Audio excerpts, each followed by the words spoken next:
Basic kinetic concepts and their units of measurement.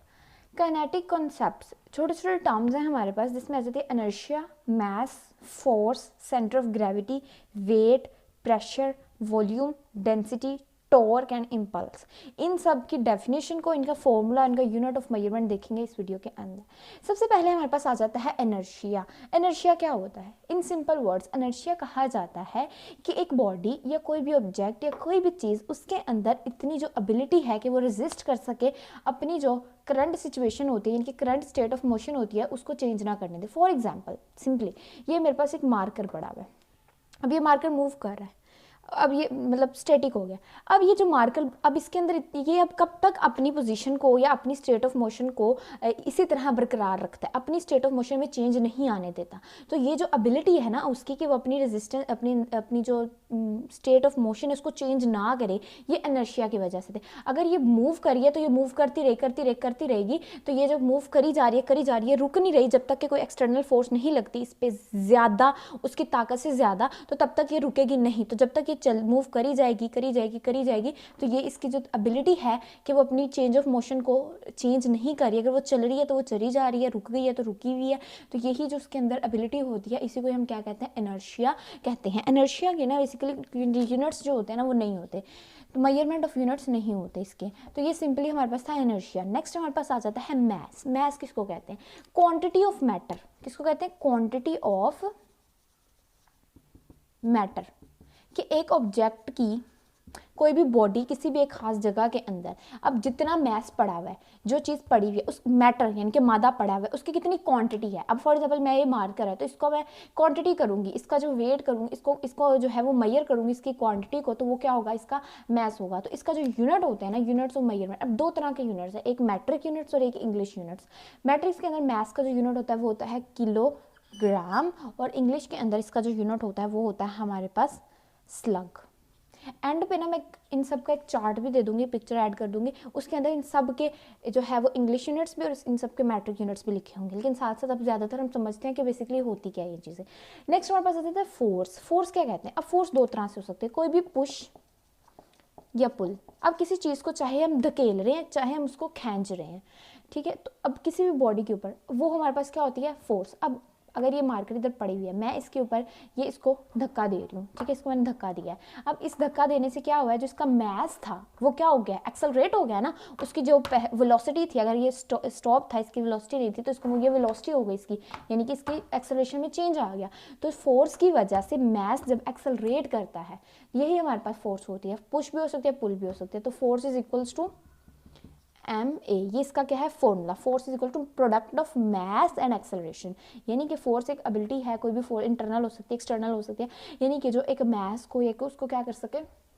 Accelerate कर दो, इसकी वेलोसिटी में क्या ले आए? चेंज ले आए। अब फोर्सेस जो होती है ना वो काफ़ी तरह की होती है। अब अगर फॉर एग्जांपल किसी एक ये मार्कर है, मैंने इसको पढ़ना है, इसके ऊपर फोर्सेस को पढ़ना है कि मैंने ये इसको कर लिया है, मतलब मैंने इसको चूज़ कर लिया है कि अब ये मार्कर के ऊपर जितनी फोर्सेस लग रही हैं ना, मैंने इन सबको स्टडी करना है। तो ये मार्कर को हम क्या कहेंगे? इसको हम कहेंगे फ्री बॉडी डायग्राम। क्या कहेंगे? Free body diagram. Free body diagram का मतलब ये होता है कि एक चीज़ हमने चूज़ कर लिया, अब इसके ऊपर जितनी भी फोर्सेज लग रहे हैं उन सबको हमने स्टडी करना है। तो वो जो ऑब्जेक्ट या जो चीज़ जिसको हमने चूज़ किया हुआ वो हमारे पास क्या है? एक सिस्टम है जिसके ऊपर हमने सब स्टडी करना है, उसी को हम क्या कहते हैं? फ्री बॉडी डायग्राम कहते हैं। अब उन्होंने एक छोटी सी एग्जाम्पल दी हुई है, और एग्जाम्पल ये है कि हमारे पास रैकेट है और हमारे पास क्या है? बॉल है। रैकेट और बॉल। अब वो कहते हैं कि हम रैकेट्स का खेल रहे होते हैं, तो जब रैकेट हमने अपने हाथ में पकड़ा हुआ है, रैकेट अपने हाथ से पकड़ा हुआ है और हम उसके ऊपर जोर लगाते हैं, हमने ना रैकेट को as a free body diagram ले लिया कि हमने रैकेट को स्टडी करना है। अब उसके अंदर हम देखेंगे जो हमारा हाथ है वो क्या काम कर रहा है? वो उस रैकेट को फोर्स दे रहा है, उसको फोर्स भी दे रहा है, किस डायरेक्शन में फोर्स देनी है वो सारा दे रहा है। तो हमारा हाथ क्या हुआ? वेक्टर हुआ, फोर्स वेक्टर हुआ जो कि उस रैकेट के ऊपर लग रहा है। तो लेकिन अगर हम रैकेट को नहीं बल्कि अपनी बॉल को फ्री बॉडी डायग्राम लेते हैं, तो बॉल जब आके हिट होती है रैकेट के साथ, तो जो हमारे हाथ से दी गई फोर्स होती है वो रैकेट के अंदर ट्रांसफर होकर वो फोर्स ट्रांसफर हो जाती है रैकेट से बॉल के ऊपर। तो बॉल के ऊपर फोर्स कहाँ से लग रही है? रैकेट से लग रही है ना। हमने बॉल को जो लिया फ्री बॉडी डायग्राम, तो जो फोर्स अप्लाई कर रहा है रैकेट, तो वो हमारे पास जो रैकेट होगा वो क्या होगा? वो उसका फोर्स वेक्टर होगा, ठीक है, बॉल का। और उसको इसी तरह मतलब वो बता रहे हैं कि अगर हम एक सिस्टम लेते हैं, फुल बॉडी डायग्राम, वो उसको कहते हैं, उसके ऊपर जो भी फोर्स लगते हैं उनको स्टडी करना होता है। अब एक टाइम के अंदर ना सिर्फ एक फोर्स ही नहीं लग रही होती, बल्कि एक टाइम में एक से ज़्यादा फोर्सेज भी हमारे पास एक्ट कर रही होती हैं। फॉर एग्जाम्पल एक बॉल पड़ी हुई है, मैं इसको एक साइड से धक्का दे रही हूँ, अब ज़मीन की तरफ से इसको मैंने ऊपर को फॉर एग्जाम्पल खींच लिया, तो मैंने इसको फोर्स दी है ऊपर की तरफ को लगाई है, लेकिन बाद में ग्रेविटी इसको नीचे की तरफ को खींचेगी। तो इस तरह डिफरेंट फोर्सेज उसके ऊपर लग रही होती हैं। तो जब हमने पढ़ना है, हमने अगर फॉर एग्जाम्पल स्टडी करना है कि बॉल ये मार्कर जो है एक जगह से ये यहाँ पर थी, मैंने इसके ऊपर फोर्स लगाई, इधर से भी लगाई और मैंने इधर से भी लगाई, एक ही टाइम पे मैंने दोनों तरफ को फोर्स लगानी है। तो अब मैं एक तरफ से जो फोर्स मैं लगा रही हूँ वो मैं लगा रही हूँ 50 न्यूटन की, लेकिन दूसरी तरफ से जो मैं फोर्स लगा रही हूँ वो मैं लगा रही हूँ 30 न्यूटन की। अब इसकी मूवमेंट कैसे होगी, जब मैं इसकी ये वाली फोर्स और ये वाली फोर्स दोनों को प्लस करूँगी, इसको ऐड करूँगी और नेट फोर्स निकालूंगी, तो जो नेट फोर्स निकलेगी वो निकलेगी 20 न्यूटन की। और वो किधर ज़्यादा है, इधर, तो मतलब इधर से जो इस डायरेक्शन में लग रही है वो 20 न्यूटन फोर्स ज़्यादा है, तो ये मार्कर मेरा इस डायरेक्शन में मूव कर जाएगा, यानी कि जिस तरफ से ज़्यादा। और अगर दोनों तरफ से मेरी 15 न्यूटन फोर्स होगी तो मतलब ये अपनी कंडीशन पे रहेगा, क्योंकि जो जिधर से इतनी लग रही है उधर से उतनी लग रही है, तो ये मूव नहीं करेगा। तो नेट फोर्सेस का ये होता है हमारे पास। ये था जनरल सा हमारे पास कि फोर्स क्या होता है। फोर्स का फॉर्मूला पता लग गया, F इक्वल्स टू एम में। इसका यूनिट जो होता है वो होता है हमारे पास क्या, न्यूटन। बेसिकली जो फोर्स है वो न्यूटन यूनिट होता है। मास का यूनिट क्या होता है हमारे पास, किलोग्राम। और एक्सेलरेशन का यूनिट जो होता है ना वो होता है मीटर पर सेकंड स्क्वायर। तो 1 न्यूटन इज इक्वल्स टू होता है किलोग्राम मीटर पर सेकंड स्क्वायर। ये हो गया हमारे पास फोर्स। नेक्स्ट हमारे पास आ जाती है क्या, सेंटर ऑफ ग्रेविटी क्या होता है। सेंटर ऑफ ग्रेविटी क्या है, फॉर एग्जाम्पल ये मेरे पास एक सर्कल है, इसका सेंटर ऑफ ग्रेविटी नहीं ये है। अब कोई मुझे कहता है कि इस सर्कल का सेंटर ऑफ ग्रेविटी, इसका क्या मतलब है। सेंटर ऑफ ग्रेविटी ये एक ऐसा पॉइंट होता है बॉडी का या किसी भी चीज़ का जिसके साइडों पे, चाहे मैं इधर से देखूँ इधर से देखूँ, इक्वली वेट डिस्ट्रीब्यूट हुआ होगा। अगर ये मार्कर है ना, तो अब जरूरी नहीं है इसके सेंटर पे ही इसका वो सेंटर ऑफ ग्रेविटी हो, कोई भी पॉइंट हो सकता है। अब एक ह्यूमन बॉडी जिस मर्जी पोजीशन के अंदर है, उसका सेंटर ऑफ ग्रेविटी जो है वो पॉइंट होता है जिसके इर्द गिर्द उसका सारा वेट जो है वो इक्वली डिस्ट्रीब्यूट हुआ होता है। तो मतलब कि सेंटर ऑफ ग्रेविटी। नेक्स्ट आ जाता है वेट। वेट क्या है, वेट जो होते हैं ना वो फोर्स ही होती है। क्या होती है, फोर्स ही होती है। लेकिन ये स्पेसिफिक मतलब आप कह लो कि खास किस्म की फोर्स होती है। वो क्या होता है कि जब जो अर्थ, ये एक बॉडी है, ये नीचे ज़मीन है, अर्थ है, अब जो फोर्स ये लगा रहा है, खींच रहा है इसको, जो ग्रेविटेशनल फोर्स लग रही है, जो वेट होती है ना वो ऐसी फोर्स होती है। तो जैसे force is equals to M में था ना, तो जो वेट होता है ना ये भी इज इक्वल्स टू एम में होता है। लेकिन इधर जो ए होता है ना, वो इधर तो एक्सेलरेशन सिंपल थी, लेकिन क्योंकि इधर ग्रेविटेशनल फोर्स है, ये फोर्स कौन सी है, ग्रेविटेशनल फोर्स है, तो इधर एक्सेलरेशन भी कौन सी होगी, ग्रेविटेशनल वाली एक्सेलरेशन होगी। समझ आ गई। तो ये होती है हमारे पास क्या, वेट। प्रेशर, प्रेशर नेक्स्ट आ जाता है हमारे पास। प्रेशर होता है is equals to P is equals to F over A. F is इधर यहाँ पे फोर्स है और ए इधर यहाँ पे एरिया है। एक स्पेसिफिक एरिया के अंदर जितनी फोर्स लग रही है, प्रेशर डायरेक्टली प्रोपोर्शनल है फोर्स के और प्रेशर इनवर्सली प्रोपोर्शनल है एरिया के।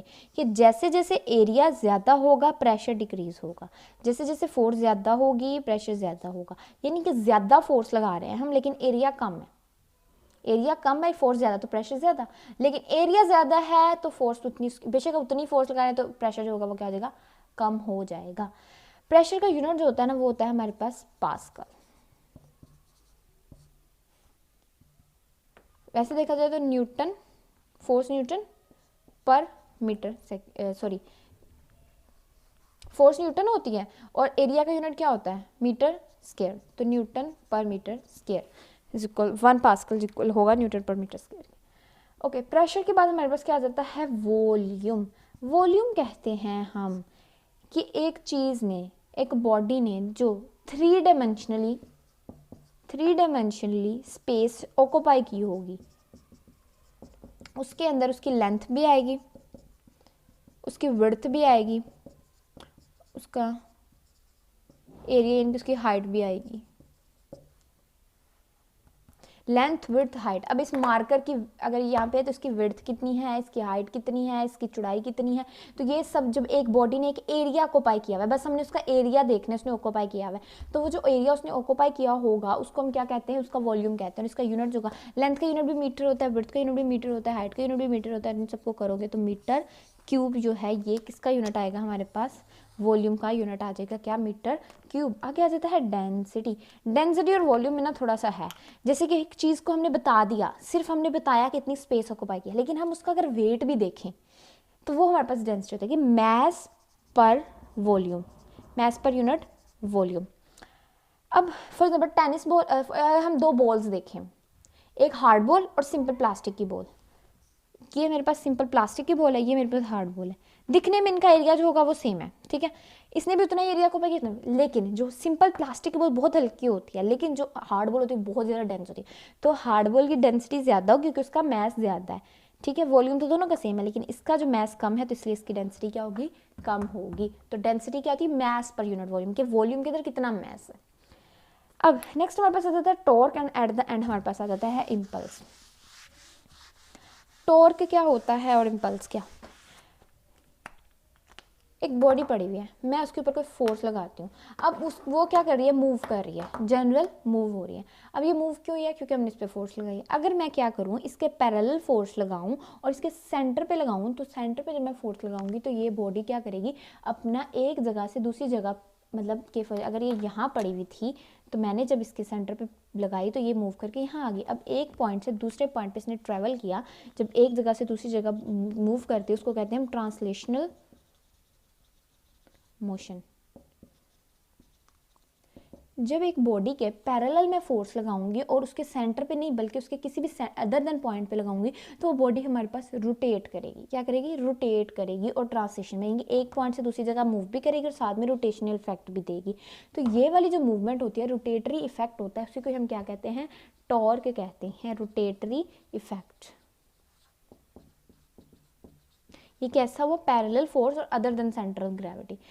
टॉर्क जो होती है इसका जो हमारे पास यूनिट होता है वो इक्वल्स होता है एफ, होता है वो इक्वल्स होता है एफ डी, यानी कि जो फोर्स हम लगा रहे हैं और डिस्टेंस जितना उसने कवर किया उसको देख के हमने, ये होती है हमारे पास टॉर्क। और इम्पल्स क्या होता है, किसी भी बॉडी पे फोर्स लगाते हैं जब हम, तो फोर्स के मैग्नीट्यूड और उसका डायरेक्शन तो हम देखते हैं कि कितना डायरेक्शन, किस डायरेक्शन में हमने लगाई है और कितनी ज़्यादा क्वांटिटी में लगाई है, मैग्नीट्यूड क्वांटिटी। लेकिन उसके साथ साथ अगर हम ड्यूरेशन भी देखें कि 2 सेकंड के लिए फोर्स लगी, 10 सेकंड के लिए लगी, 1 मिनट की लगी, 2 मिनट की लगी, तो वो उसकी क्या होती है, इम्पल्स होती है। तो इम्पल्स क्या होता है, फोर्स के साथ साथ हमें ड्यूरेशन भी देखना है। तो फोर्स का यूनिट न्यूटन और टाइम का यूनिट क्या होता है, सेकेंड।